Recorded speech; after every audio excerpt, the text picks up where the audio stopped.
Hello everyone, welcome to RR Consultancy Assignment Guidance.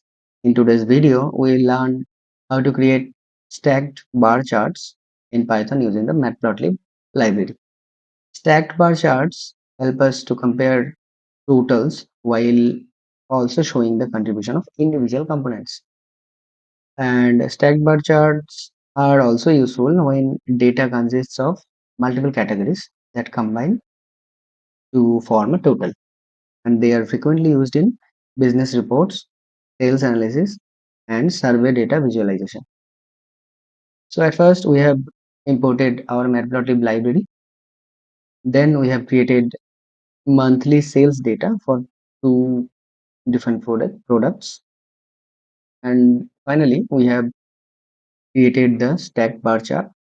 The bottom parameter places the second bars on the top of the first bars.